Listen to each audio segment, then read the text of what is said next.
Hello and welcome to Films for the Very First Time. My name is Jordan, and with me, as always, is Casey McGeorge. How are you today, Casey? Oh, how's it going, everybody? It's going good, going good. We're getting back in the rhythm of the podcast here. So this was my first pick. If you're unfamiliar with the show and this is your first episode, we What have you been rotate. doing with your life, first of all? Yeah, I yeah. didn't Where miss have the you other been? episodes. It's been a year.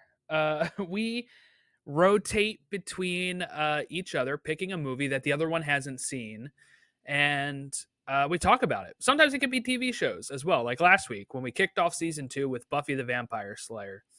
And I'll tell you, Casey, I actually watched the first 3 episodes of season 1. I had it on while I was doing some stuff, and I was checking that out. They introduced the character Jesse in the pilot, and I was like, this guy is dead. So you didn't you thought he was gonna be dead from the get go? Yeah, because I was like, we didn't see him anytime, and I feel like this is prime Okay, setup here.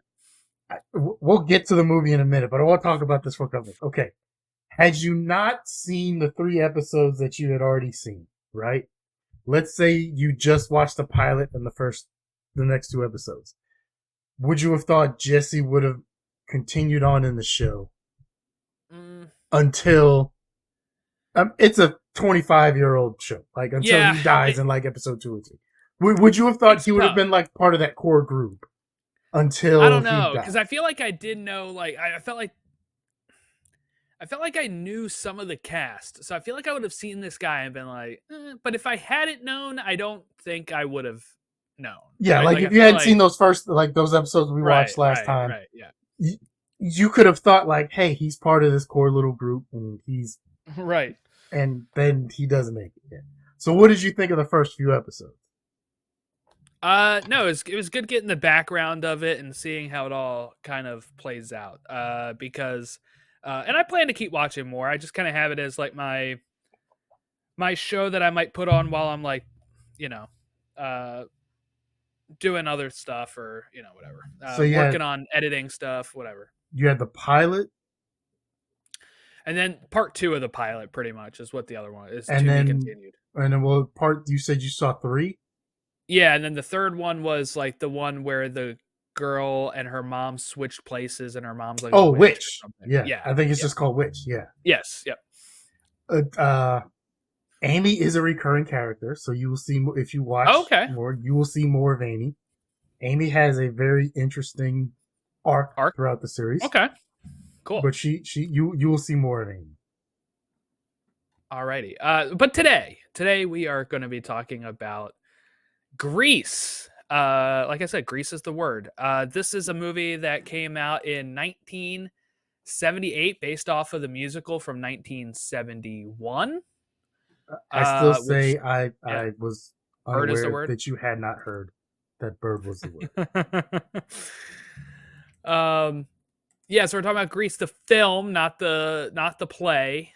It would have been really tough to be like, Casey, you got to go find the play. You got to go see it in person. So I did not know that this was based off a stage play and that the play came out first. I knew there was the play. I'd heard of the movie, right? I was aware of the movie, and I had heard and was aware of the play on Broadway, off Broadway, various places. Well, kind of like a Lion King situation where you thought like the Lion King comes out and then Disney makes a Broadway musical of it, right? Yeah, and like high schools do it and colleges do it, and all all these kids in performing arts places have at some point been a part of Grease or something like that. I thought the movie came first, and then the play was based off of the movie, not the other way around. No, the play was first in 1971, and I have some differences between the two that we'll talk about as we get through here. Some interesting little nuggets with that. But this film was directed by Randal Kleiser, screenplay by Bronté Woodard, adaptation by Allan Carr, based off Grease by Jim Jacobs and Warren Casey. And of course, stars John Travolta, Olivia Newton-John, Starkard Channing, Jeff Conaway, Eve Arden, Frankie Avalon, Joan Blondell, Ed Burns, Sid Caesar, Alice Ghostly, Dottie Goodman, and Sha Na Na, the band, is in this as well. Is that the band in the high school? Yes. Yep. Okay. The budget was $6 million, and it made $396.3 million in the box office. Pretty good numbers for the Is that 70s. 300 over the course of like its entire run, or was that as of like 78, 79, like during its initial run? It's a good question. Usually, I think these numbers are the full numbers for the whole thing. I'm looking up Box Office Mojo. It opened to $8.9 million in 862 theaters. That's pretty good. Nowadays, these movies release in about 3,000 to 4,000 theaters. So opened in 862 theaters, and lasted in theaters for 28 weeks. Yeah, they used to have such longer runs in theaters back in the day. Yes. The opening week was 16 million, and it doesn't look like it has many stats for. They probably didn't keep track back in the day like they do now. It looks like it made 159 million worldwide for the original release. Then they did have a bunch of re-releases. So Dude, the first re-release was in 98. 159 million in 1978. Yeah. That is ludicrous.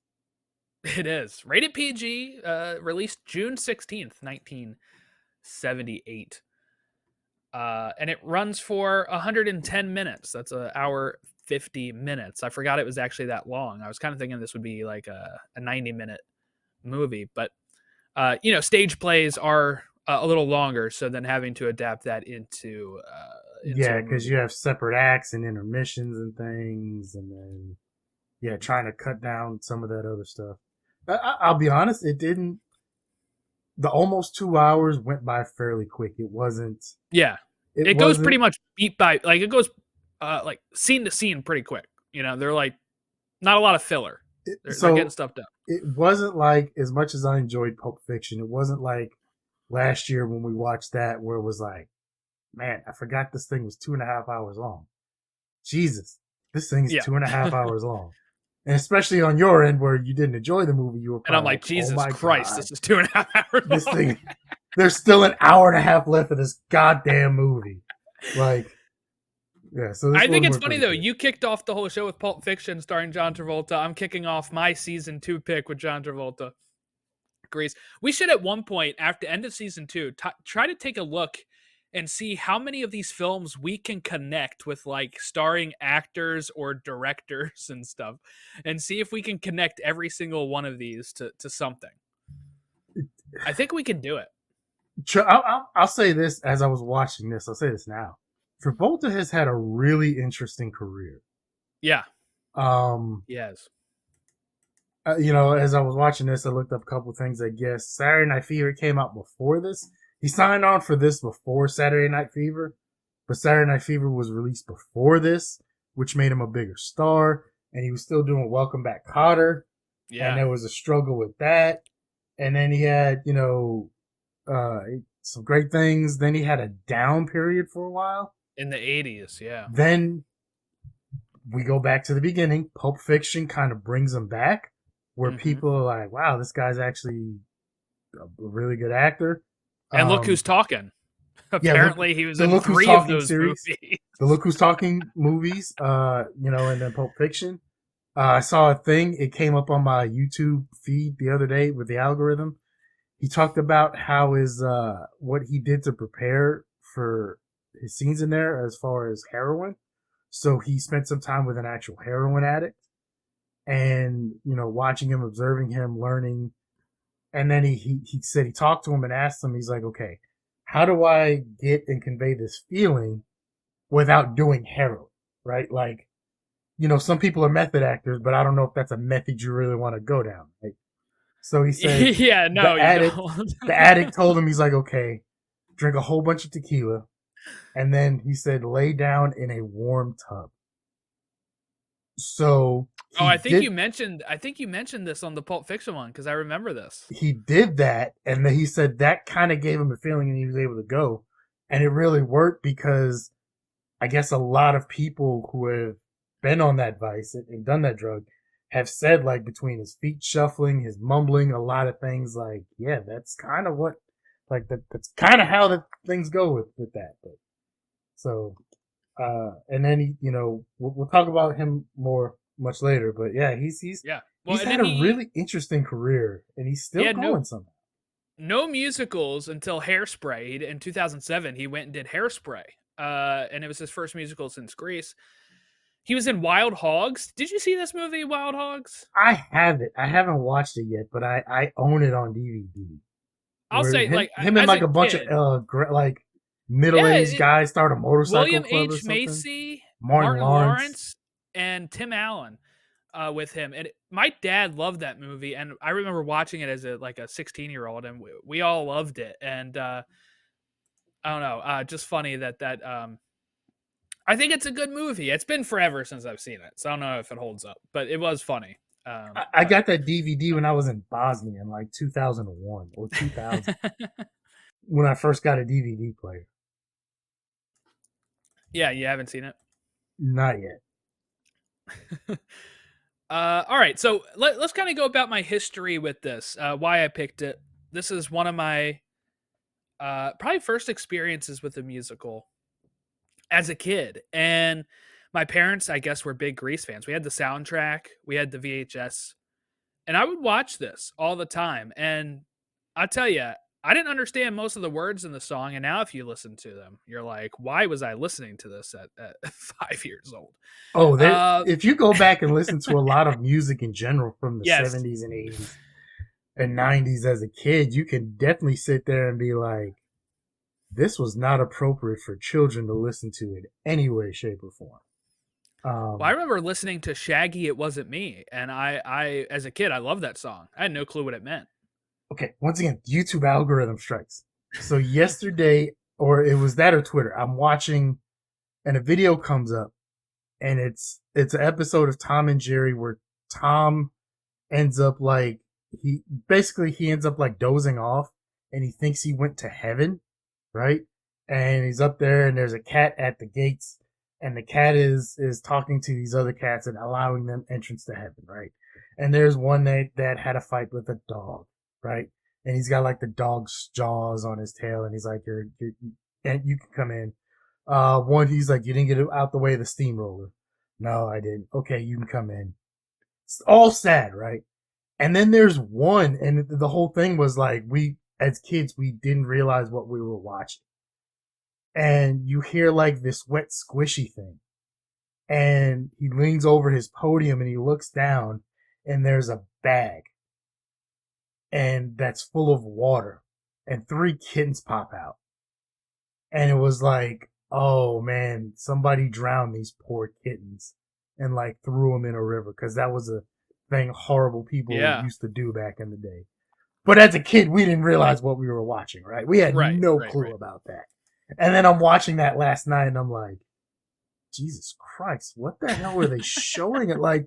But at the same time, like, I'm sure there were adults who were watching that who were like, oh my God.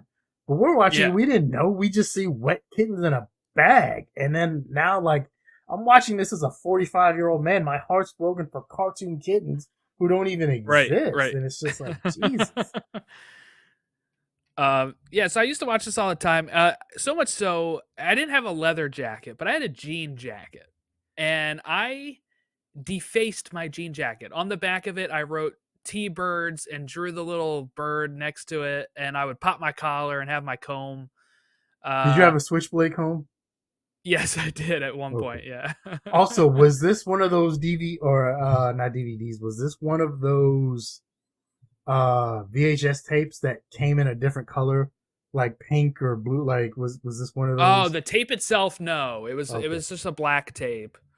I could have seen them doing like a special edition of this one, like Pink Ladies. Yeah, with the pink cassette. No, just the normal cassette. I remember the case being green. I think the case was green. Like it was and it wasn't like the big case or what?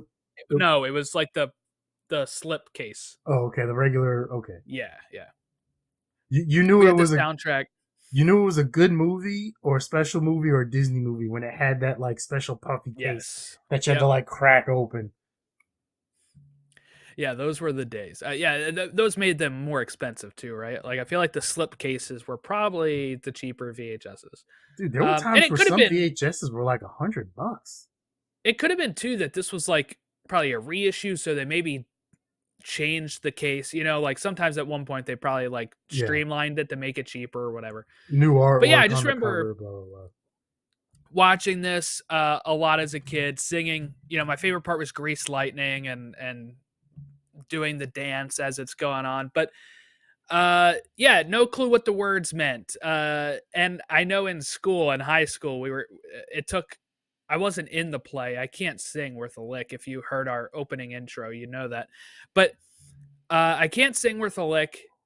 I did some plays in high school, but I did not do the musicals.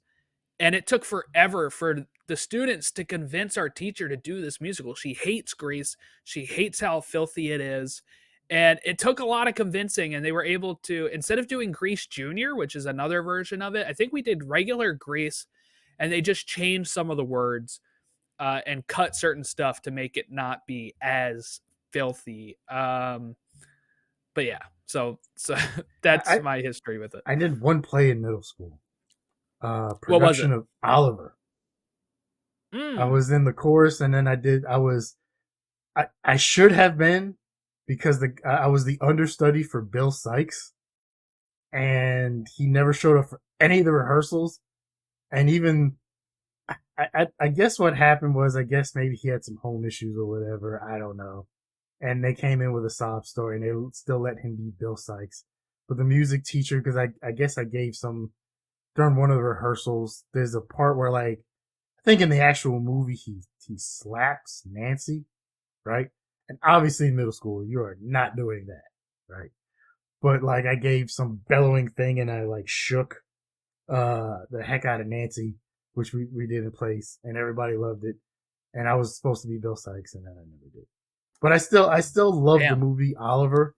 The character Fagin and his whole song. I'm reviewing the situation is still something I love to this day. We'll talk about my thoughts on musicals later, but I don't have a lot. Yeah, because that's what I wanted to get into with you. But as wrapping it up here, it's funny though. I was in a play called "And You Can't Take It With You," and I went to a different school than my wife. I'm a few years older, but then when we met, one of the things we first found out about each other is that she was in a play called the same play, "You Can't Take It With You," with her high school production. So that was funny that we were able to be like, oh my God, we were in the same play, and like talk about some of our characters or whatever. But musicals now, like I still love musicals. Of course I love like the Disney animated movies that have songs in them, but also this eventually transitioned to me liking Phantom of the Opera.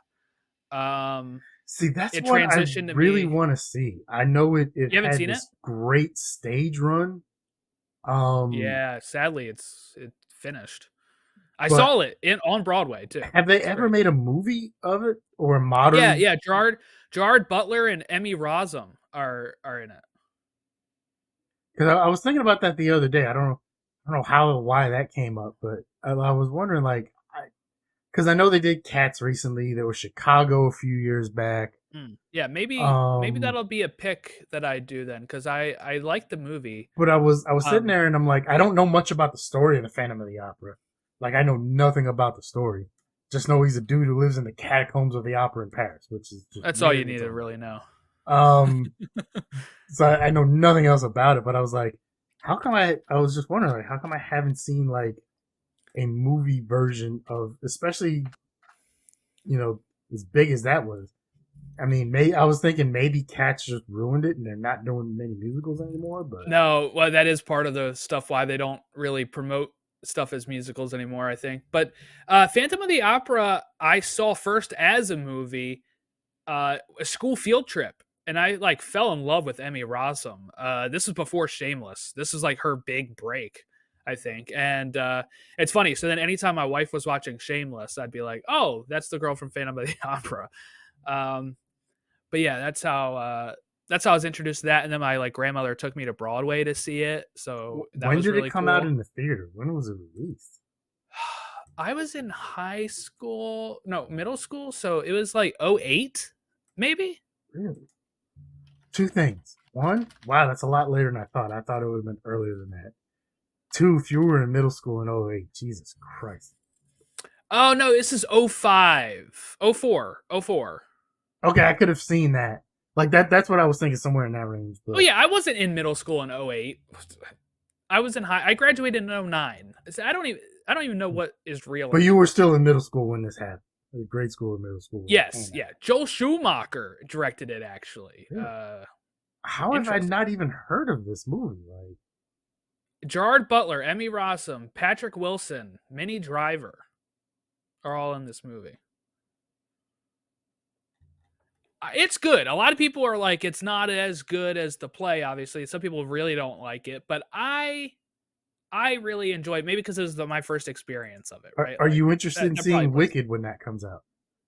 My wife is a. I have not seen Wicket. My wife is a big Wicket fan, so we are going.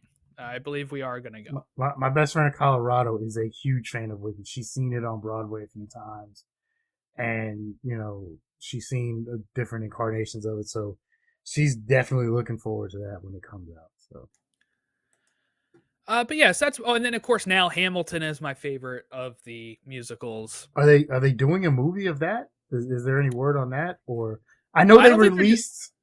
I know Yeah, Disney Plus had the version they recorded of the yeah. stage play a few years back, but have they thought about doing like the actual Hamilton movie or? I think it's tough to do a movie of Hamilton, honestly, like a straight up movie. I haven't heard anything about it. I would recommend if people are waiting for that to just watch the one on Disney Plus because it is the original cast recording and it is really well done. They make some good use of the set. They do some really cool things with the set on there. And I saw that in person too when it was touring. So that was a cool moment as well. Especially we saw it July 4th weekend. So that felt really cool. Like I felt very patriotic that year. It was like the year right before COVID, I think. It was 2019. Oh, back yeah, that was much different time. Yeah. All right. So, Casey, what kept you away from Greece? What's your history with musicals? Give it to us. Okay, so I'm an '80s baby. I grew up, was born in '78, the year this movie came out. Uh, Okay.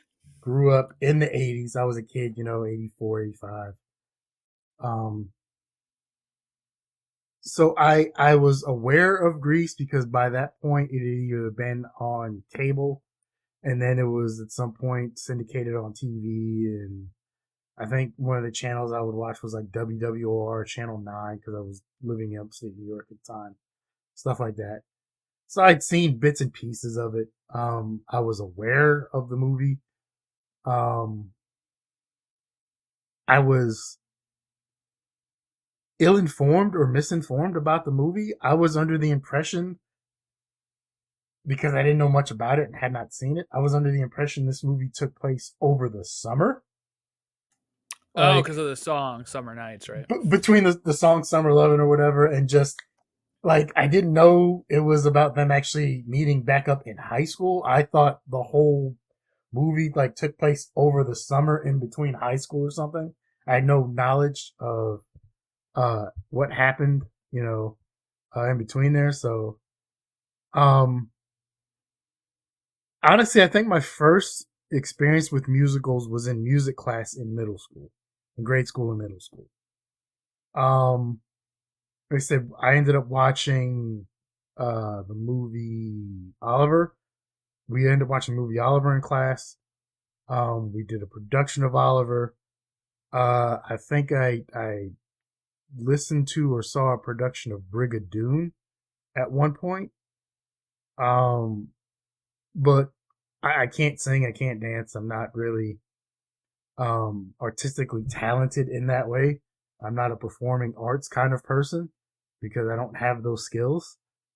So I moved on to like athletics and various other things. And then the high school I went to didn't have any performing arts type things. I went to a vocational high school instead, which we'll talk about a little bit. But um, so I didn't have much experience. I think I went for a long time until The Lion King. um, seeing a musical at all. And then obviously with your Disney movies, I don't know if you could classify those as musicals because Disney movies are a special breed and they really incorporate music into their movies a ton. They were doing it before a lot of other places were. Yeah, what I'll say though is from probably the Disney Renaissance on, which would be Little Mermaid onward, Yeah, stuff like they that. they really feel like Broadway musicals, and a lot of them would be Covenant because like the way that they did the music, Howard Ash, it was it feels more Broadway than like if you watch like Pinocchio or Peter Pan, right? Like Yeah. they've totally changed the way they did it, and then even like nowadays, a lot of the music like Moana was done by Lin-Manuel Miranda from Hamilton, Yeah, and so was they bring in Encanto. the big You know, they like bring in big guns to yes, get their yeah. music and core and everything done. And then honestly, I didn't see really have anything to do with the musical until Chicago. We rented Chicago on DVD. Catherine Zeta-Jones and was I think Renee Zellweger was in that. Um, for me to get into a musical, it either has to be like a musical episode of a TV show where it's one of those I'm probably not gonna skip it. So like Psych did a musical episode. Yes, yep, Um, great. By the a, way, Buffy did a musical episode. Later I've heard on. of that. Once More with Feeling, which is a really good episode. Scrubs did a musical episode. Scrubs was kind of its own thing anyway. I didn't see Mm-hmm. Scrubs honestly until way later. It was like 2010 or 2011 when I first started watching Scrubs. And then I binged that. Um, it's a musical is not something I'm really gonna go out of my way to watch, unless it's something that really intrigues me. So, like we just talked about, I don't know why I've been wanting to learn more about Phantom of the Opera since for whatever reason that came into my head a couple weeks ago or whatever. So that had been on my mind. Um, that's really my experience with music. It's just not much. It's just I don't I can appreciate the work they put into it and the talent they have, but it's just maybe just because I don't have that or share that with them, it's never really been my thing. Alrighty, so let's get into the movie. Um, Grease takes place in the summer of '58. Local boy Danny Zuko, John Travolta, is having a summer fling with a vacationing Australian, Sandy Olsen, Olivia Newton-John, and they fall in love. But Sandy's supposed to go back to Australia, but ends up plans change. Her family moves to, I guess this is in California. Yeah. And Rydell High is where she'll go to school, and that's where Danny Zuko goes to school.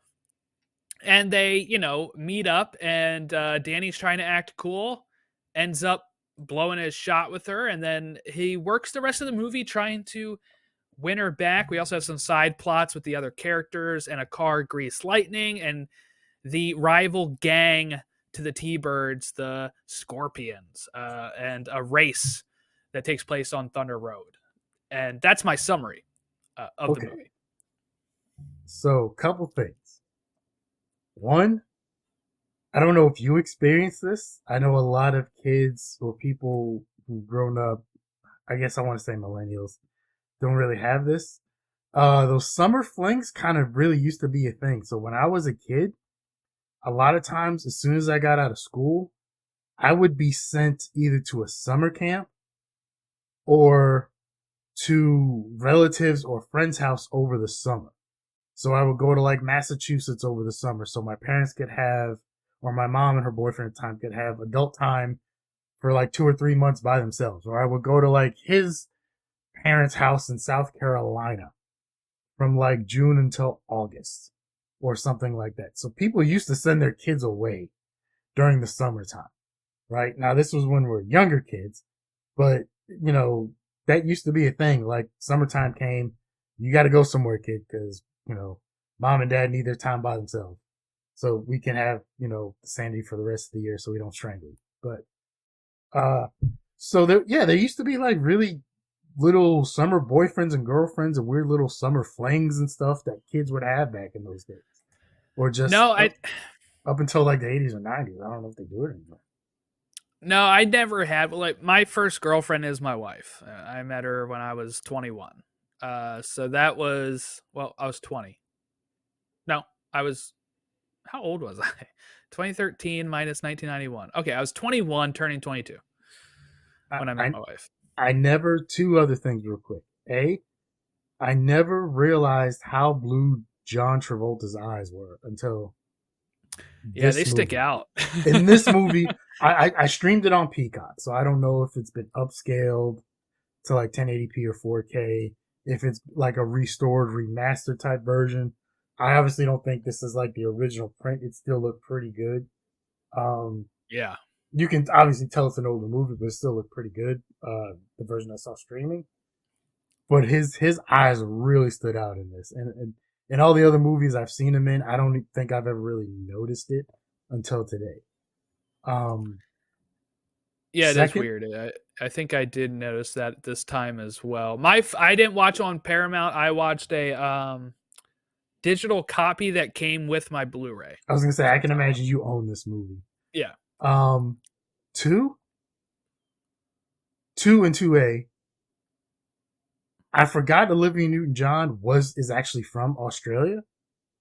Yeah. So my wife was like, her accent is terrible. I was like, she's really from Australia, okay? 2, I forgot Olivia Newton-John was a hottie, especially during this time period. And I forgot how much I really like an Australian accent on a woman. She's got like a really mix of an accent, because she was born in England and then lived in Australia, and I feel like she was in America for a bit. Her accent is very all over the place. Like, it's not full on Australian to me, but yeah, very interesting.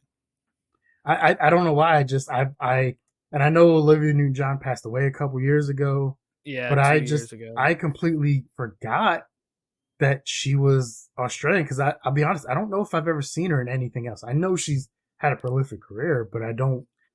This would right. Usually she's known as a singer more, right? Like, I feel like she's known as a singer more than an actor. Did she do Physical? Was that one of her songs? Yes. Yep. But once again, when you're singing, like, it sounds American. Yeah. Yeah, between how your vocal coach is helping you and stuff they can do, like, it's completely different. So I had no, it slipped my mind. I just had no knowledge she was Australian. I was like, wow, I forgot about that. Yeah, this movie actually stars one of my first crushes, which is surprisingly not Olivia Newton-John. Stockard Channing? No. It's Dina Manoff, who plays Marty Maraschino in this. The pink lady that the news guy that's hosting the band thing, Vince Fontaine, is like hitting on her the whole time. Oh, okay. We'll bring this up now. I was going to bring this up about old Vince Fontaine here. I have the feeling if this were real life, eventually Vince Fontaine would have found himself on a very bad list that he has to maintain for the rest of his life. I think eventually it would have came out probably in the 90s or early 2000s. He would have ended up on a horrible list. It may have had a run-in with Chris Hansen and been told to take a seat. Now, once again, this is a different time, not advocating for anything that happened. Still bad back then, but I'm sure this was probably much more normal back in the 1958. But you watch this with modern sensibilities, and I was like, oh my God, this dude needs to go to jail like right now. Like, my wife was cringing at that part, and I was like, as a kid, you don't even know. Because, by the way, all right, like, Dina Manoff was young when she's filmed this, but most of these people were in their late 20s, early 30s when they're filming as high schoolers, okay? So, like, a lot of that stuff you don't pick up on as, like, because of their looks. You're like, oh yeah, they look like they could date. Like it's whatever. Well, not only that, but like it wasn't as frowned upon or as a big deal for like a 17, 18-year-old to be dating someone like in their 20s or something back in the day. Especially if you look back at movies, there's all kinds of stuff in movies that deal with, 60s, 70s, 80s of a senior in high school dating a junior in college and stuff like that. Once again, not saying it was right or should have happened, but it was looked at differently, I guess, back in the day. Guys still might have been looked at as creeps a little bit, but not as much now. Where something like that happened, it'd be all over the news. I think it was like, yeah, I think people found it funny. Like I think this was played for laughs, of him like constantly macking on her, trying to, get her woo her or something. This like they would cut to him trying to do this, and I think it was played for a little bit of laughs here. By the way, okay, so what do you think of the intro with the cartoon drawings? Because I feel like they really did Stockard Channing dirty on her portrait when they do like the face and it says Stockard Channing as Rizzo. Like it didn't really look like her, and it looked not great. Okay, so two things. One, I think I might have been interested if they could have made a Grease cartoon. I think I might have watched that as a kid if they would have made something like that. I thought the animation was cool. The intro itself before that of just like John Travolta and Olivia Newton-John on the beach. Once again, I had no clue. I went into this movie with whatever knowledge I just previously had. So I had no clue, and I'm like, what in the blue hell is going on with this? Like, it's very dramatic, very not like the rest of the movie. Yeah, and then we get the cartoon thing there. Speaking of Stockard Channing, I don't think they did her dirty because her character's a bitch in this movie. Like, there's no nice way to put it. She's just pure bitchy in this movie. So I think the drawing just kind of represents that, and it's like, But they got eventually I was like that. They got John Travolta's look perfect, and they get hers. Okay. So once again, wrong. Your moneymaker. Who's your moneymaker in there? John Travolta. Yeah, I guess. I feel bad for her. She was in this show with Henry Winkler that I watched for one season. It only lasted one season, but it was a comedy on CBS called Out of Practice. It was really funny. I also know her from that, but it took me a while to realize that it was her. I know the name. I don't know if I've ever seen her in any or no. I haven't knowingly seen her name. Mm-hmm. I've heard of the name, but I can't put her with anything. Like she was in The West Wing apparently, but yeah, not much that I've seen her in. Okay, and then we have okay, so this movie starts off with that. We go to the song Grease is the Word, which was the intro song. And then we start with school. And then that was a surprise for you, you said. You didn't realize it would go into the school. Yeah, once again, we go back to the song, one of the songs I've known of this movie, which is Summer Lovin', right? Yes. Now that song obviously comes much later in the movie anyway, but I had no knowledge of the movie. I was just always under the impression this thing talked about this whole movie was about their summer romance, and this movie was their summer romance before they went back to school or went their separate ways. And I was like, wait a minute, they're still in high school? It's like, first of all, John Travolta looks 42. Like, how is this guy in high school? Two, I think we need more high schools like this. One of the things, and once again, this came up on my YouTube or Twitter algorithm. I don't know what's going on in the world. I think we're just living in a simulation now. They talked about how, and I went through this in middle school, high school. They used to have stuff like shop classes and home economics class, and oh yeah, stuff like that. We had wood shop when I was in class. In middle school, I had home ec class. I learned how to cook a little bit. I learned how to sew a little bit, so I can sew a button on, or I can sew the pocket on my horrible postal uniform back together if I need to. we had woodworking class. I learned the basics of like hammering a nail and some other basic Mm-hmm. stuff. And they used to have auto class and stuff. And then I went to vocational high school and I kind of ventured out. But I don't. And then we had music class, and we actually had an art class in music. I don't think kids get these nowadays. I think it's just more strictly academics. I know they went through the thing in the 90s and 2000s where they were cutting a lot of the arts programs in schools. And now I think it's, especially as competitive as it is for like, for kids to get in these colleges and stuff, I think it's just strictly academics. And I think some kids are only getting like PE class maybe like once a week or something like that. It's nowhere near what it used to be where you were Mm. going to gym class every day. I think we need more of that stuff. I think kids need to learn stuff and get their hands dirty. And maybe that Yeah, can also learn, they can learn skills. career stuff, right? Like, yeah, like Yeah, they might learn they like working on a car or working with their hands and then can go into that career field. right, because not everything is. That's the big thing. Why is there so much? Not to get too much in this, but why is there so much student debt? We've been told, as my generation specifically, go to college.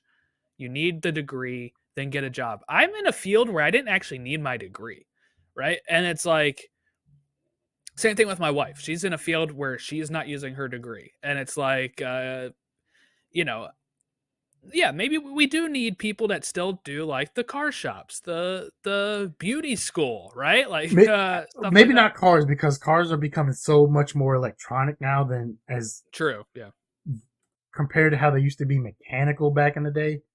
Like I have a Tesla, right? I have a Tesla Model 3. Like everything is run from the screen in that car. Everything is basically electronic.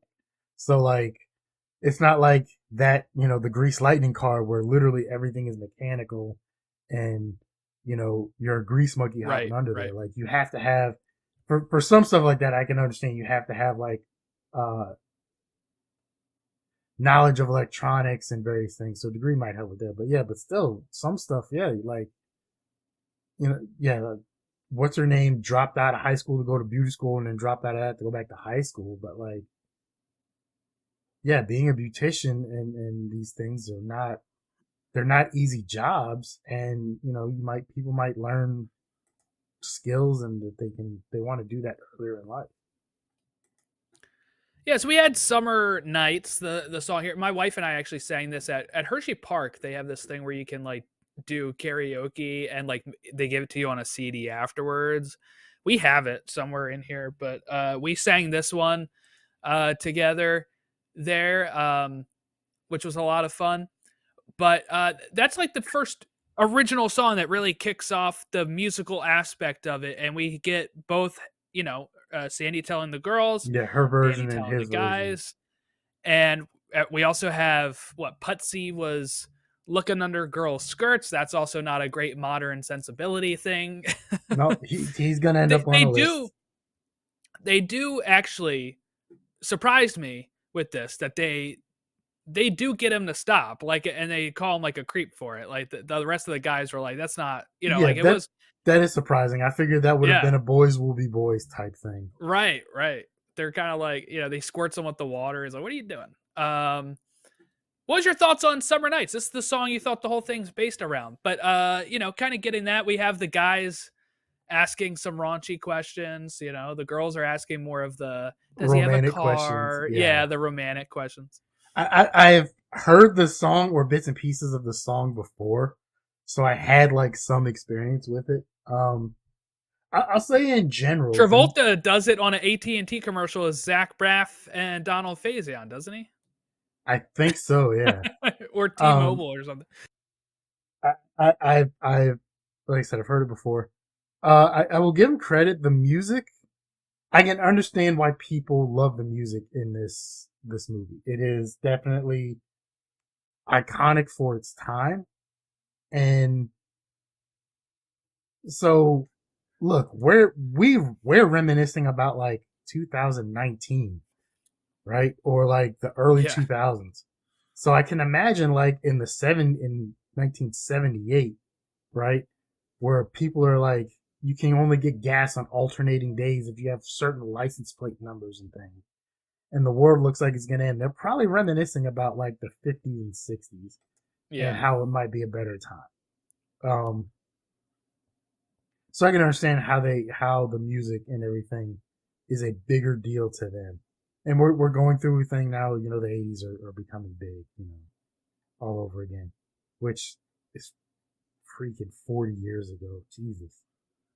But Yeah, this is actually like I think the best selling or one of the best soundtrack selling albums. I can see that. Yeah, that Yeah. doesn't surprise me at all. If it's not number one, I can't see how it's not in the top five. Right. Um, Right. but I imagine like if you equate it, you know, 78 to go back to 58 to go back 20 years. This is like if we did a musical going back to the early 2000s. Mm-hmm. Mm-hmm.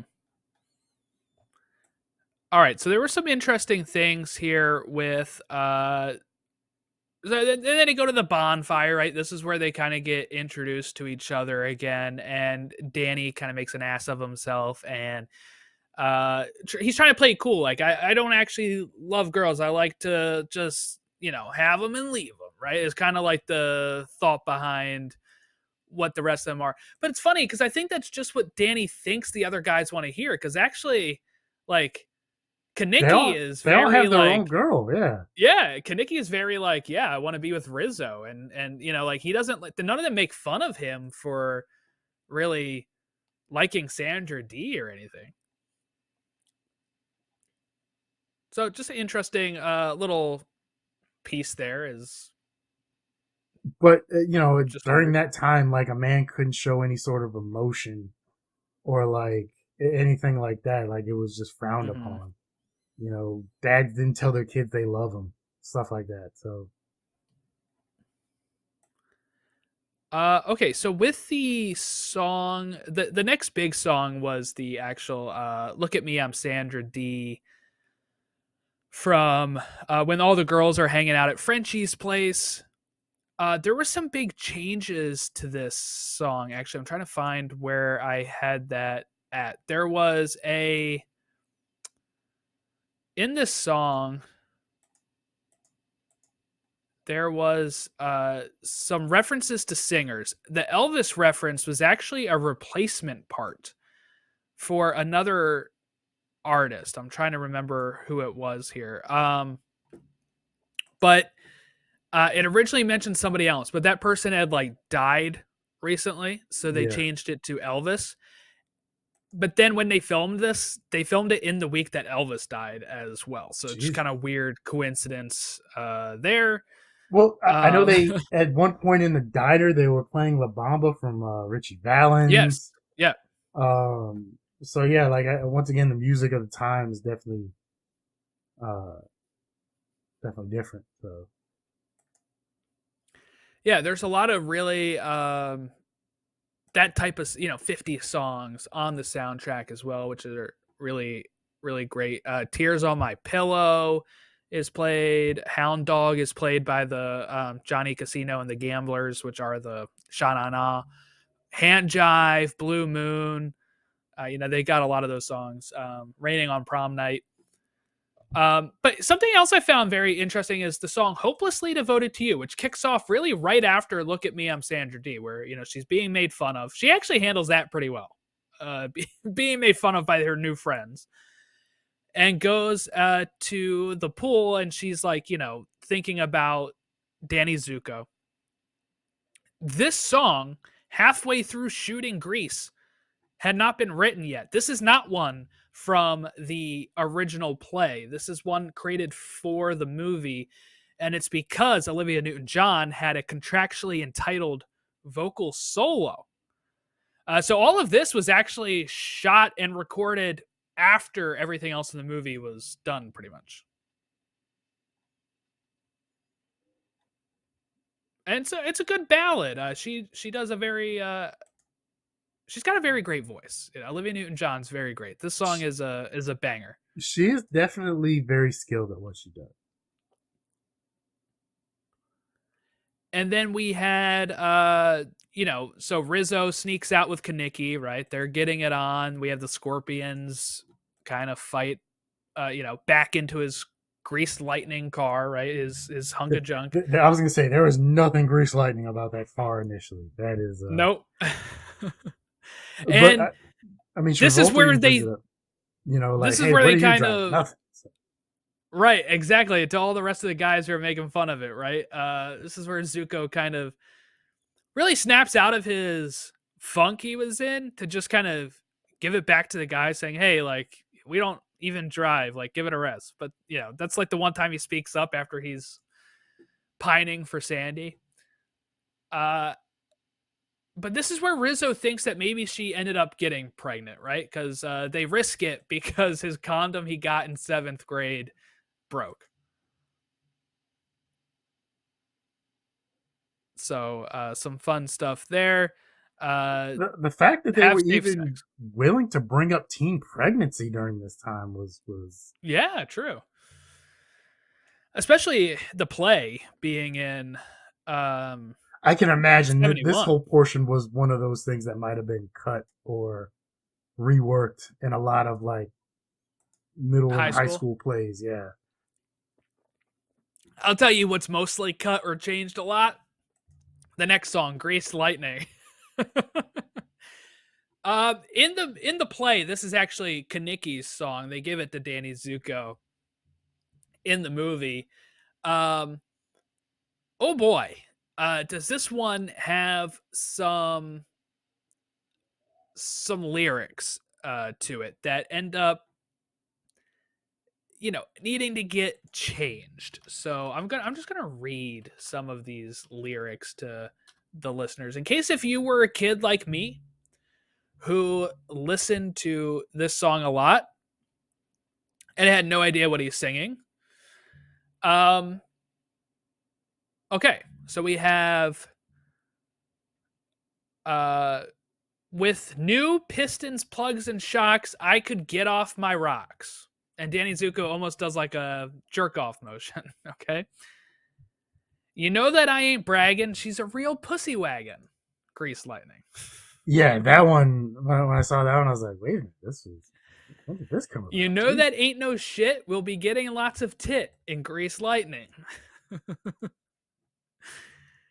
Yeah, the chicks will cream for Greased Lightning. As a kid, I always thought that was Scream, and I think that's what we changed it to. I was gonna say I can imagine that one. Yeah, that one. That's definitely. I can imagine the administrator sitting there like, nope, we're changing that. Oh, nope, we're changing that. Oh, nope, that's getting cut. Let's see. Yeah. Nope. And I remember too when like the teacher's having a problem with it. I'm like, it's a song about building a car. Like, what's the problem? Like, I had no, even in high school, I was still, some of the ways Travolta's singing it too. Like, I feel like he puts weird emphasis on words where I like didn't understand what he was saying. Like when we get to the song, "You're the One That I Want" at the end, the way he says "You're the One That I Want" is very odd. Very like the way he says "want" at the end is a very odd way that it doesn't sound like that's what he's actually saying. But yeah, so Greased Lightning given to Danny Zuko. They're building up the car. Like you said. And this was a thing that kids during that time would do, was they could fix their car up in school. What's crazy to me is even the teacher knew a bunch of the stuff on the car was stolen and was just like, whatever. Or the teacher kids. Going and watching the Thunder Road race at the end. I was like, if a teacher was found out to be complicit in this. Yeah. No. It's as hot as the parts on this car. Wait a minute, you know this stuff is stolen and you just allow this to happen? You're aiding and abetting a felon here, lady. What are you doing? Then we had Frankie Avalon in Beauty School Dropout, singing the version in the movie. He's still alive. I didn't realize that, but he's hanging on. But yeah, so this song is all about Frenchie. She's having like this, I don't know, existential crisis on if she should stay She dropped out of beauty school after dropping out of high school, and she needs to know what to do now. And he arrives to tell her, go back to high school. And she does. And then we have the rock and roll party, which is national bandstand, I think is what they called it. Yeah, instead of like American bandstand, they might not have been able to get the rights from Dick Clark, so they had to change that up a little bit. Yeah, so that's what he's supposed to be, right? Like it's supposed to be that. But yeah, so we have this the kind of all comes to a head here at the dance, right? So Danny got his second chance with Sandy. He took up all these sports to try to figure out what sport would work best for him. The coach, I love the coach character in this, the gym teacher. He's really great, but they try what? Football. No, they don't try football with him. They try basketball, and he doesn't know he has to dribble, and he's just basketball, baseball. He wants to hit the guy with the bat, like wrestling. He doesn't do good with that. I'm glad I missed out on the uniform for gym class era. I love it though when he says you need to change, and he says, "Yeah, that's what I'm trying to do." I'm trying to change. No, you're close. But I just love that, like him trying to do the back, like the way Travolta plays this. He has like this weird walk he does with Zuko, and it's like trying to be cool walk, right? And he's like trying to do that with the basketball as he's dribbling and stuff. And he just looks like a total doofus, and I love it so much. But he fails at all those, and they're like, you know what, track. You're not going to get in anybody's way. Just run, just run around a bunch. That's all you need to do. You're already doing. And that's what he does. He ends up running. He does get his Letterman's jacket too at the end of the movie. Which I'll bring up again. I have a little problem with the end of the movie, I think. So you have the dance. He has Sandy back. They're happy. Lorenzo Lamas, by the way, is the one that plays the quarterback. I didn't realize that, but he's also in, I think he's in Joe Schmo Show. If anybody's watched the Joe Schmo Show, he was in that at one point. But yeah, Lorenzo Lamas plays the quarterback that was starting to date Sandy. Zuko wins her back. They're at the dance. They end up, he's introduced to Cha-Cha, who is somebody he used to maybe go with, right? And she, one of the T-Birds takes Sandy away, and then Cha-Cha kind of comes in, and he doesn't really put up a fight, and Sandy takes that as a slight, as she should, as they're on national television as well. And then they, he tries to make it up to her at the drive-in. He's like, look, I'm sorry. I said I'm sorry. And he tries to give her his ring, but it's mainly a ploy so he can try to, like he said, get some tit in Grease Lightning. And does not work. She stands up. She rejects him. And I love when she slams that car door into his penis, and his reaction as he falls down is great. But yeah. So this is another thing I think we need to bring back in the world. I remember going to a drive-in when I was a kid in the 80s. Oh, I went to one during COVID, actually. We still have some. Drive-ins were great back in the day. I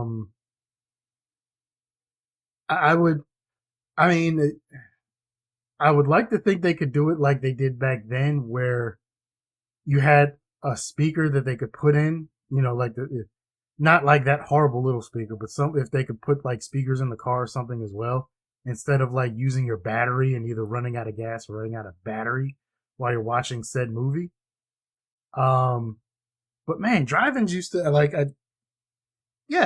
that, and for whatever reason, when I saw this, I immediately went to the let's go down to the lobby song from the movie theater. And then I wanted back to the lobby. Yeah. And then I wanted a hot dog and some popcorn. So. You can see them in the Sandy song he's singing, right? Where they are in the background, because it's like the movie will start in 10 minutes. Yeah. This is another original song to the movie here. This was not in the play. which along differently had a song called "Alone at a Drive-In Movie" at that point of the thing. But in some stage productions now of Grease, they will use this song, which I think is good because this is my favorite song in the whole movie. So for me, this is the one I like singing a lot. This is the one I'll listen to a lot. And for me, I can't imagine it not being in here at this point. So kind of broke my brain when I realized it was originally not in the play. It's still breaking my brain that this came from a play first. Yeah. But yeah, so this song is an original, really great. Then you have Rizzo's song, "There Are Worse Things I Could Do." Man, Rizzo's secret there, man, that thing went through pretty damn quick. Yeah. Oh yeah, when she tells Marty, like, "I might be pregnant. Don't tell anyone." Marty tells 2 minutes and 26 seconds later it gets back to her. Like, Jesus. Yes, before she even gets to Kaniki. Kaniki is standing there already.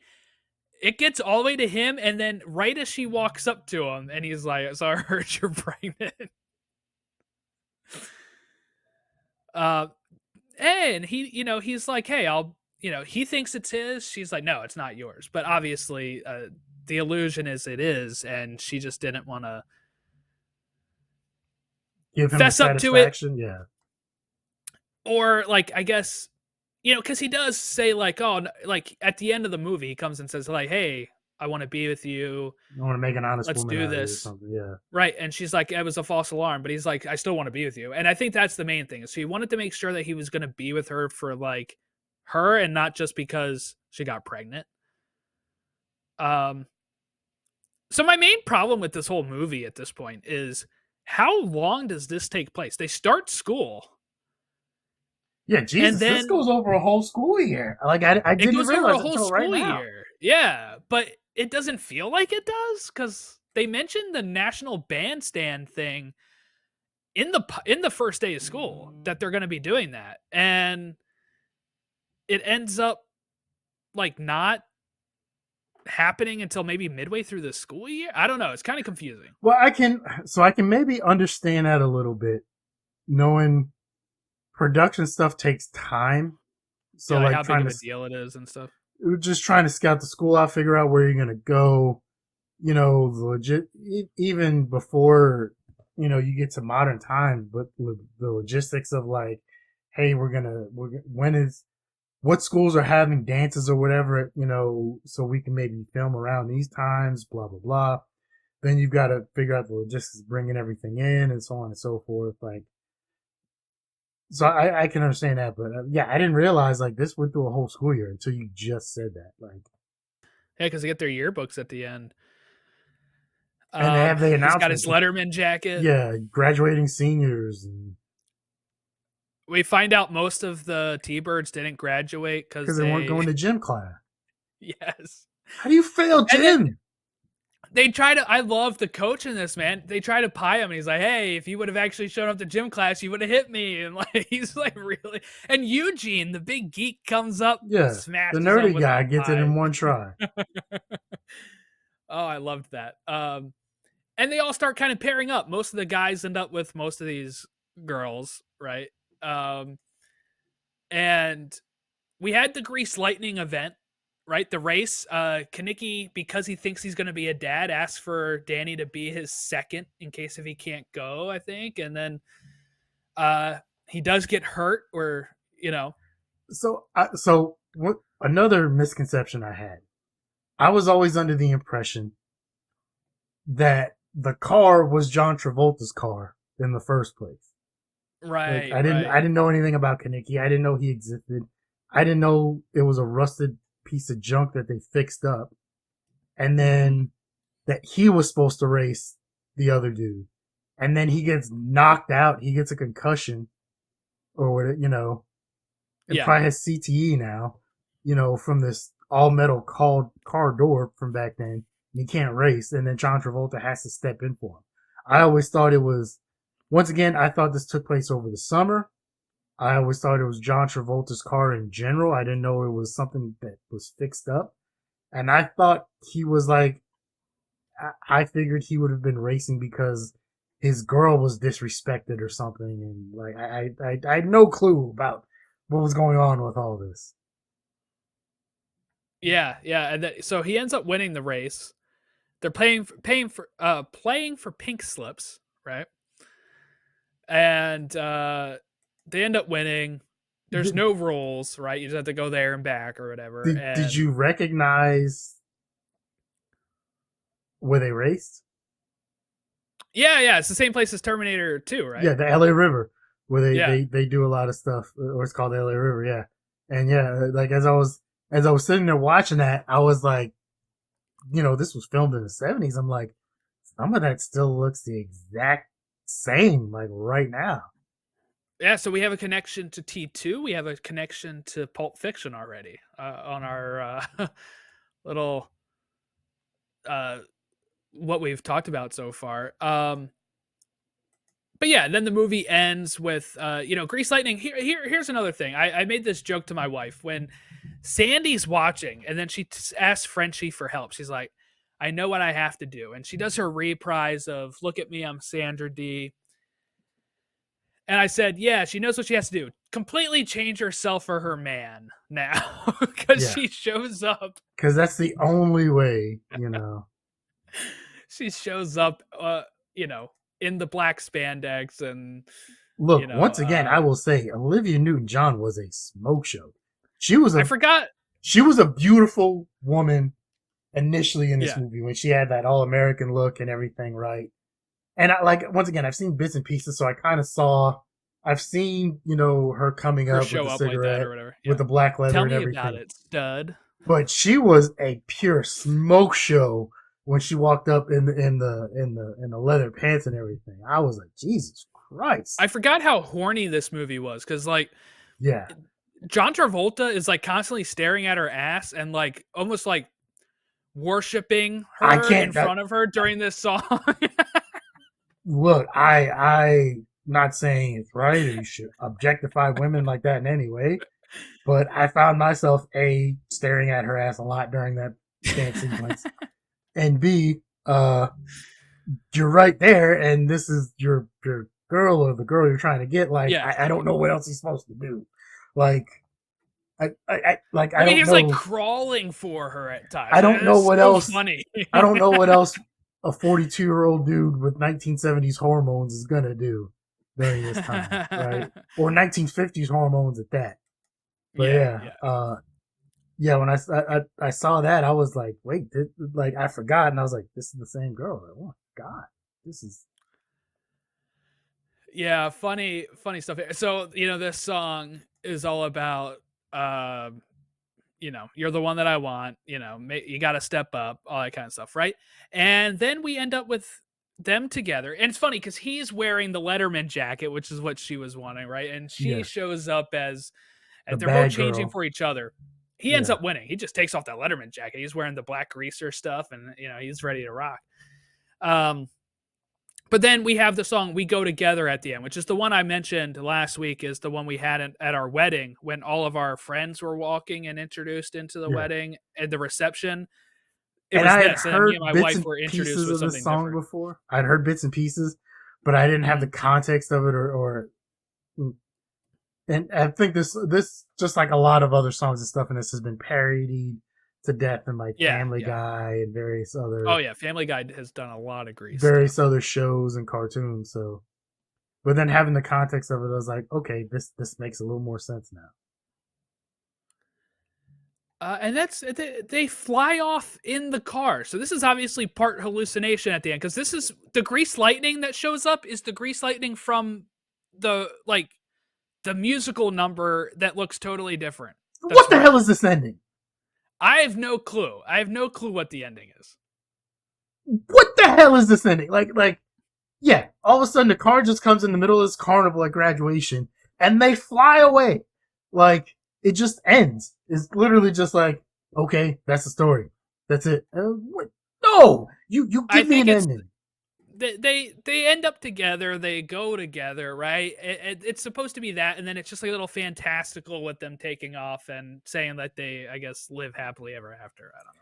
I know there's the fan theories of uh that apparently Olivia Newton-John and or John Travolta died during their summer, and this is their brain. Oh my Like, god, I hate those type of theories because they never make any sense. it makes a hell of a lot more sense than what I just watched. No, it doesn't. It does. It's like the people that come up with the Rugrats theories of like Angelica is actually crazy and she's not actually talking to the kids. Or, I know of like, the Rugrats, but I've never watched an episode. So. People come up with this stuff all the time. It drives me nuts. That fan theory to me makes a hell of a lot more sense than whatever nonsense I just watched the end of. So let's talk about some casting. John Travolta was given the lead after Henry Winkler turned it down. He was afraid of being typecast as a greaser. I can see that happening. Yeah. And then Winkler he just kept going back to the well. Regretted it. Yeah. Well, one, I don't know if Winkler was a good dancer and or singer. So yeah, Travolta had moves, man. Like when they're doing the dance in the hall, like the gym, the dance hall thing. Yeah, he had some good moves. Yeah, so I don't know if Winkler was a good dancer and or singer at all. This is one of those I don't think the movie is considered the classic it is if Henry Winkler is playing Zuko. I don't even know if Winkler can. Yeah, can he sing like? That's what I'm saying. I don't know. Yeah. And then what's Henry Winkler end up kind of going back to for the rest of his career? He kind of ends up going back to bits and pieces of Fonzie here and there. Like I think eventually he just accepted it and realized, he is who he is. Unlike, I still haven't finished the series, but the guy from How I Met Your Mother, the guy who plays Ted. Yeah, Josh Radnor. He won't do conventions. He's grew he grew. I saw this profile on him written a couple years ago. Like he's kind of trying to distance himself so much from it. He grows in a beard now because he doesn't want to. Like he almost like wants nothing to do with that character anymore. And I mean, to each their own, but it's like, dude, it was a hell of a run, and it put food on your table for what 8-10 years or something like that. 9 years, yeah. At some point, like, hey, man. And I'm sure he might still be getting some sort of residuals from it. Yeah, because it's still in syndication. I could see that, though. I mean, especially that show was very controversial with how it ended. I'd kind of probably get tired if people came up to me saying the ending sucked. So, or that would be asking about a pineapple. I mean, I can get some things. Maybe I get it, but like you said, you're right. Part of it is like I feel like I'm a normal everyday guy. So I feel like, if something made me that much money and I was part of that for so long, I feel like I'd have a part of it. But what if he like actually didn't like the show too? Like sometimes they're just doing a job. Like it could be that he's like, I hate my character, but I'm going to do the job type of thing. Well, I think when there's so many people that can connect with a character, like with so many fans and viewers who really enjoy and can connect with the character, like, okay, prime example. 2. Zach Braff and Donald Faison from Scrubs, and Dule Hill, and I can't remember James Roday Rodriguez from Psych. Yes, yeah, he had it. Rodriguez, yep. But the fandom that those shows have, and the connection that those people have with those characters in those shows, like they lean into it. Yeah, they lean into it. But those shows, those characters, those things have brought people so much joy and have helped people through some very tough portions in their life, and it helped them get through horrible things, and they lean into it, and they acknowledge that it helped make them who they are and gave them these opportunities. And once again, I mean, I'm not in Josh Radnor's life. I don't know what he's going through or how he feels about it, but like even how Allison Hannigan still goes to like Buffy conventions, still does Buffy stuff every now and then. Yeah, because she acknowledges that was like one of her first big breaks. I don't know. I think it's just a little weird to just try and disassociate with it for so much. Like, okay, we'll go back to something else. Wrestling, prime example, right? Mick Foley played Mankind and Dude Love and Cactus Jack. Great wrestler, Hall of Fame wrestler. I want to say it was 1998. I want to say it was June. He had this match against The Undertaker. It was a Hell in a Cell match, where typically it was a steel cage match, right? You lock people in the cage. The only way to win at some point was to escape the cage. Then they added that you can pin someone in the cage, whatever. But then as wrestling evolved and people could start interfering and stuff, or people would escape the cage but not really get their comeuppance. Then they came up with the Hell in a Cell, which was this big cage that surrounded the entire ring. So once you went inside the cage, right, the object was you two were to be locked in until this was all settled and done. Right? Mm-hmm. So during this match, he had this massive feud with The Undertaker. This was I think it was actually the third Hell in a Cell match, but the first one was Undertaker and Shawn Michaels, one of the earlier matches. I think you saw a little bit of it during the whole thing when we watched wrestling last year. I think they talked about that, like they had the first Hell in a Cell match. Shawn Michaels fell off top of the cell, so on and so forth, right? So when they're laying this match out, Mick Foley tells The Undertaker he wants to start the match on top of the cell. Now The Undertaker is trying not to, he knows eventually they might end up there, but he also has a broken foot at the time to start this match out. And, but Mick Foley goes out first. So he does. He climbs to the top of the cell. Mick Foley's he went to high school with Kevin James from King of Queens. So Mick Foley is also a very large guy, 6'4". At the time, he's probably 300, maybe 330 pounds, somewhere in that range. Undertaker, 6'8". He's in 300-pound range as well. Large, beefy men. So, top of the cell is just bars, and then it's a regular chain link fence that's held on through zip ties. So they get up there, they're having the start of the match, they're fighting. Some of the zip ties start breaking because it's not meant to have 600 pounds of beef or whatever, right? So they start falling through a little bit. A couple minutes later, Undertaker grabs Mick Foley, takes him, throws him off the top of the cell. He falls 15 to 20 feet down to the announce table. Okay. Everything stops. People start going crazy because they're like, holy shit, what did we just witness? I remember watching this and I was partially drunk. And I think those were my first words, holy shit, what happened? They were about to stop the match. Vince McMahon comes out. He was kind of playing an evil Mr. McMahon character, which we didn't know at the time was actually kind of true to life of being an evil person. But they raise the cell up with the Undertaker still on top. They bring the paramedics and stuff out, they're about to stop the match. Take him back because it's that's it. I don't know where this is going, but we're done. They get halfway up the ramp. Mick Foley kind of comes to. He has a separated shoulder. At the time, he gets off the gurney and he's like, "No, we're continuing the match." So he starts going back to the cell. He climbs back up on top of the cell, right? Him and the Undertaker are back up there. The Undertaker's halfway down. He's got to climb back up the other half of the cell. They're on top of the cell, okay? And there's a chair up there, and the Undertaker grabs Mick Foley. He choke slams him. He doesn't get him up high. He choke slams him on just what is supposed to be the top of the cage. The top of the cage gives way and breaks. Mick Foley falls through the top of the cell down to the ring below. On top of that, said chair that was next to him comes down, hits him, knocks him out cold.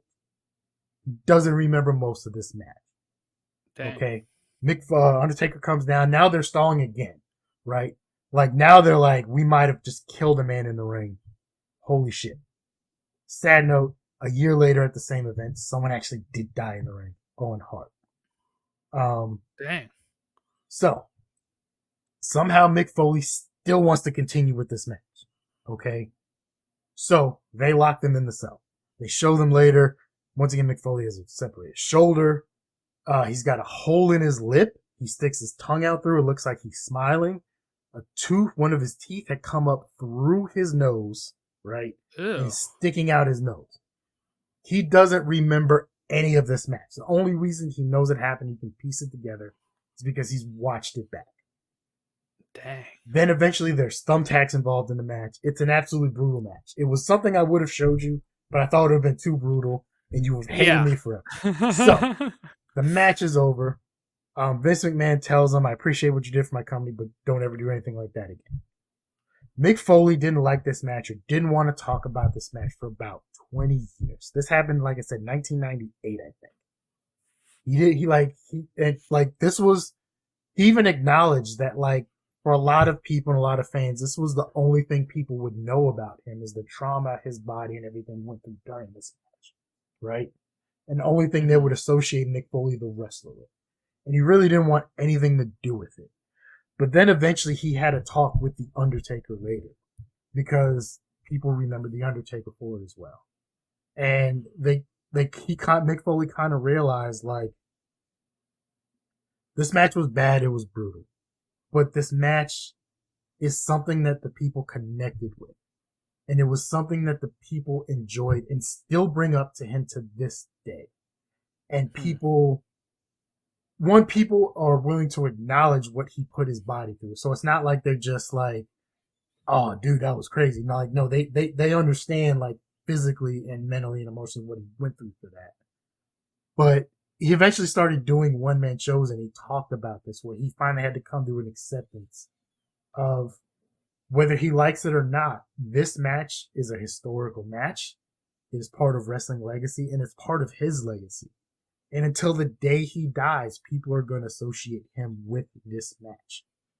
And he's in a better place to talk about it now.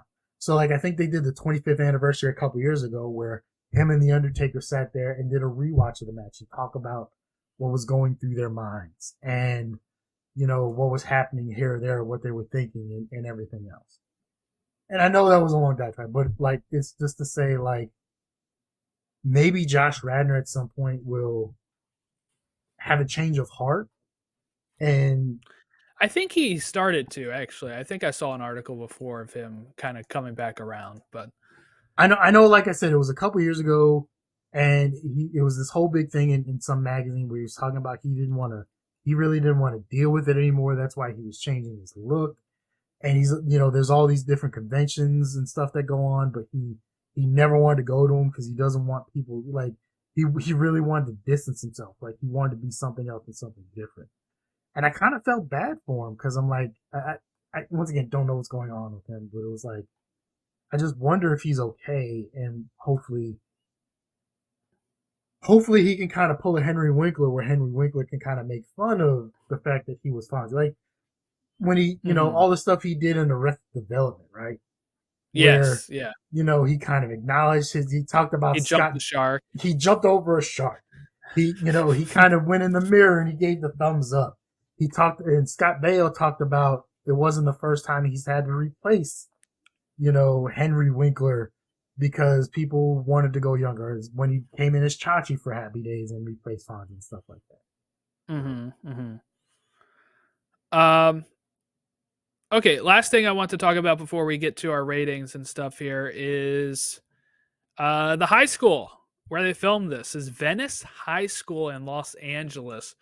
Also was used for A Nightmare on Elm Street, American History X, Matchstick Men, and Heathers, as well as some music videos like Britney Spears' Baby One More Time. Yeah, you can imagine was filmed here. Yeah, so it's been used quite a lot. I've never been around that high school. There's one in Hollywood, I think, called Hollywood High. That's not too far away from, like, Hollywood Boulevard and stuff.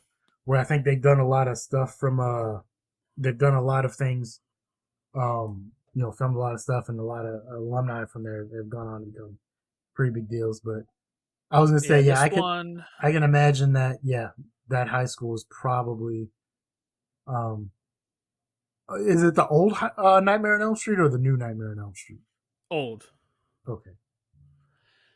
So it looks like it's like on Venice Boulevard, and it's not far from Santa Monica and Culver City. So yeah. It probably wouldn't, honestly, if I wanted to go down there, it probably wouldn't be hard to find. It's kind of near the water, actually. It's not far. Venice. I mean, Venice is right there. Yeah, pretty cool. All right, let's get to our ratings. Mine, obviously, a five I out know of where this is going. five. Yeah, Let's get to you, Casey. You're not a big musical guy, right? What's your thoughts on Grease? You said it flew by, at least. it did. It was not something where I was like looking at my watch, like when is this gonna end? Um, so I gotta take a little away because the ending was just atrocious. Like I don't know what that was. Mm-hmm. I don't know if you can salvage the ending in some way, shape, or form. Um, if Olivia Newton-John had not passed away, I would have found a way to contact her and John Travolta, and they would have needed to go fix this immediately. Speaking of which, I know there was a sequel with Grease 2 with Michelle Pfeiffer. Yeah, and some of the same staff members came back for it. Yeah. I know they were trying. I've read they were trying in the '90s to get another sequel with Olivia Newton-John and John Travolta, but it just never got off the ground for whatever reason. That would have been weird. I don't think we need a sequel to this. Well, They I think also did a it was going TV to be show like on them later in Paramount for a life bit. and like their kids in high school or something like that. Yeah, I don't think we need that. Um, Because you're not going to top the songs in this movie. So it's like that's where Grease 2 failed too. It's like, whatever. I can understand and I get why this is such a beloved classic movie, right? The choreography was great. The singing is top notch. I would give it probably a 3. The ending kind of sucked a little bit. Mm-hmm. I just wasn't big into musicals. And I also have to look at like this takes place in the 50s. My experience in the 50s probably would have been much different than their experience in the 50s. Yep. And I know some people might not like me saying that or say what does that have to do with the movie. And I get why you might think that, but also like when you watch a movie, maybe you try and place yourself there sometimes. Or like how would you fit into this? And I wouldn't fit in. Like Right.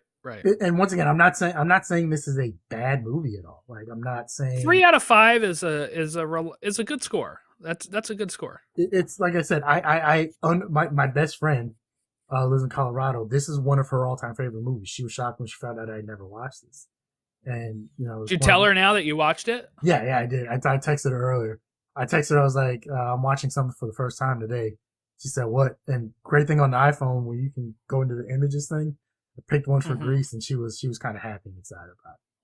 But so I'm not saying it's a bad movie in any way. Like technically, I don't know enough about movies to say if it's done technically bad or anything. I think the characters are great. Once again, I think Rizzo's a bitch. There's really no other way to say that. Hopefully she's living a better life now. But I think Stockard Channing did a great job with that character to make me feel right. Like it's not Mateo levels of hate or anything, right? But like when an actor or actress can give you that feeling, can make you have that feeling of somebody, like they're doing a good job in their role. But it's just, like some musicals just aren't my thing, totally. And I don't know. I wouldn't if I imagine myself in this world, I wouldn't fit in any way. Just kind of disassociate with it a little bit. But I can understand why people love it. Like not knocking them for it. I couldn't find really any memes that come from this. But did you have a favorite song at all? Let me ask you that. I'd have to go with one of the typical ones. Either You're the One That I Want or Summer Lovin'. Probably because I've heard them so much over the course of my life.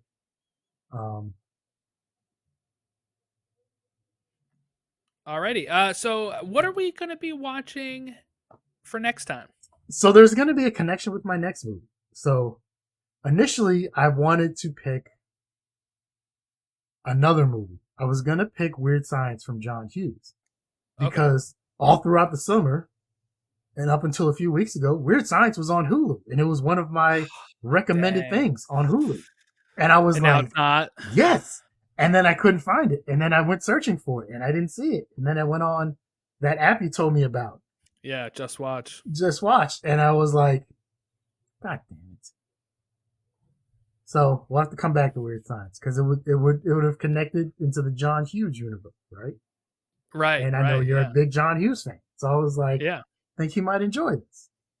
Plus, it has Kelly LeBrock, and I will always take a chance to watch Kelly LeBrock for movies.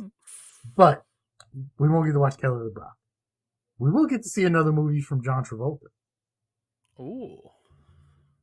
It's also on Paramount. Look who's talking? No. It's also on Paramount Plus. We're going to enter the world of John Woo. And we're going to see Nicolas Cage Face Off? Take John Travolta's Face Off. Awesome. I've heard a lot about this movie. John Woo directed this? Isn't it this is a John Woo MI2? Movie. Didn't he do Mission Impossible? He did this before MI2. This was a John movie.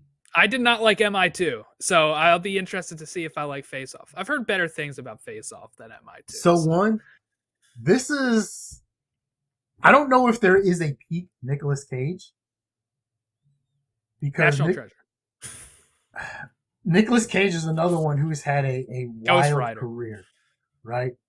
He's definitely had a wild career overall. And he even has been able to make kind of not poke fun of himself, but acknowledge his career with the massive weight of unbearable talent or whatever it is that came out a year or two ago. Yeah. But another connection, Nicolas Cage voiced Spider-Man Noir in Into the Spider-Verse. If it is not peak Nicolas Cage, it's up there. The basic premise is John Travolta is an FBI agent who this villain, Castor Troy, played by Nicolas Cage, kills his son at some point. And he's been chasing this dude for a long time. Eventually, Nicolas Cage's character, Castor Troy, plants a bomb somewhere in the city, and then he gets shot. Or he gets injured somehow. I can't remember. But he ends up in a coma. The only person who knows where this bomb is placed and when it's going to go off is his brother, who's in this massive maximum security prison. Dang. So the only way to get this information out of Castor Troy's brother is John Travolta has to go under experimental surgery. Oh, dang. To pose as him? Yes. To get Nicolas Cage's face onto him so he can go in, get this information, get out so they can get this bomb and save people's lives. But there's a twist. Because, once again, Castor Troy is still in a coma. At some point, he comes out of this coma. And he's wearing John Travolta's face. And then, yes, he gets John Travolta's face put on his body. And shenanigans ensue. Oh, right? That sounds fun. So that's the thing. Like, it is a weird movie in places, but it is also a really interesting premise. And so think about it from think about it from Nicolas Cage or John Travolta's perspective. You're playing this character, and this dude's playing this character. But then you have to switch characters halfway through the movie. Yeah. Right? And it's not like a normal, like, mom-daughter, body swapping, like, whole thing where, like, I learned that it's not easy being a teenager. Oh, I learned that it's not easy being my mom. No. Like, you have to switch entire characters and become an entirely different person and go through periods of time like that until the shenanigans unensue. Alrighty, well, we'll be watching Face Off in 2 weeks. That's what we'll be watching. Anything else before we wrap it up? No, I'm glad to be back. I'm looking forward to what we're going to watch this year. I'm trying to place out a couple things. Just depends on whether or not streaming will cooperate with me. It's already let me down once, but hopefully we'll be able to get it back. And I am really, really, really looking forward to, by the time people listen to this episode, we'll have already been started and possibly finished with Agatha All Along. Yes. Yep. Over on our Marvel podcast, The Infinity Saga and Beyond, you can catch our Agatha All Along coverage. If you're listening to this and we are wrapped up on it, which we should be by now, go back and listen to it if you missed it. And if you're a fan of Agatha Harkness and the MCU. So make sure you check that out. That'll wrap us up here. Have a great rest of your week. We'll catch you next time when we talk Face Off.